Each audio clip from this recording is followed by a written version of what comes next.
Okay, I'll admit it. I've never actually used Kveik yeast in a beer. But what is Kveik yeast anyway? Where does it come from? And what makes it so special? Kveik yeast, Kveik means yeast, comes from the west coast of Norway. Its origins go back to Norwegian farmers who made beer with malt grown in their farms or fields. Modern Kveik yeast would not be here if it weren't for brewing traditions from those Norwegian farmers. These yeast cultures, along with knowledge of malting grain and brewing, are frequently passed down from father to son. All of the strains collected and analysed in the lab were found to be of the species Saccharomyces cerevisiae, common brewing yeast. They are also genetically more similar to each other than to yeast strains from other parts of the world.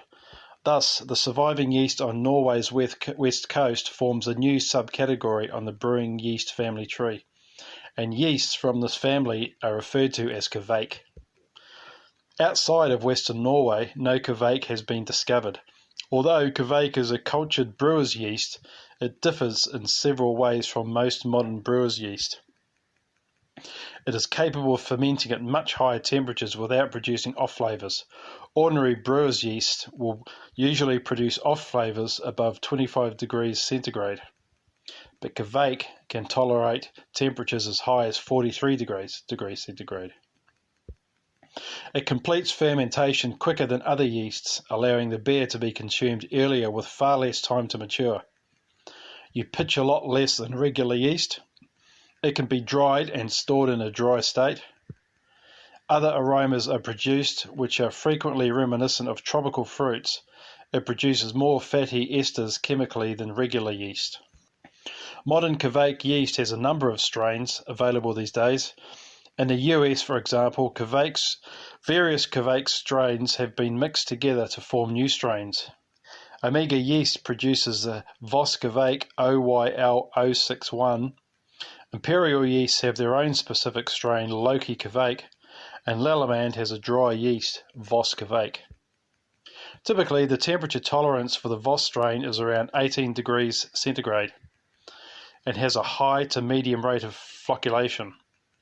The great selling point about the Voss strain is it finishes clean and produces very little ester flavours. Also, the higher you crank the temperature, the more zesty, citrusy tones develop in your beer.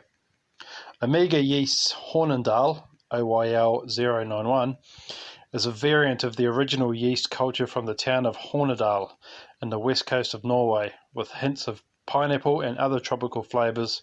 This is an ideal yeast to put with hop-heavy beers such as IPAs, any IPAs, or West Coast style IPAs. The Hornindal strain has an optimal fermentation temperature of around 32 degrees Celsius. White Labs also produce a strain of the Hornindal Kveik yeast, WLP521, which is also perfect for brewing hop-forward beers. We next come to the Omega Lutra Kveik strain, OYL071. This is a strain separated from the Hornindal Kveik, which is ideal if you're wanting to brew lagers but lack temperature control.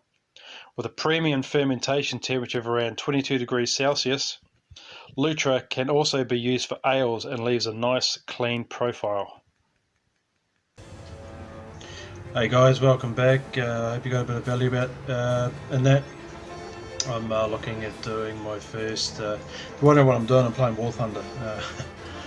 I quite like this game, it's very strategic. You've got to do a bit of thinking and sort out some bits and pieces and modifications and everything. I originally had it on the PlayStation 4, but I had to put it on the computer, which I don't have a gaming computer, so it's a lot less slower and the detail's not quite there. But I never get to play the PlayStation 4, so what can you do?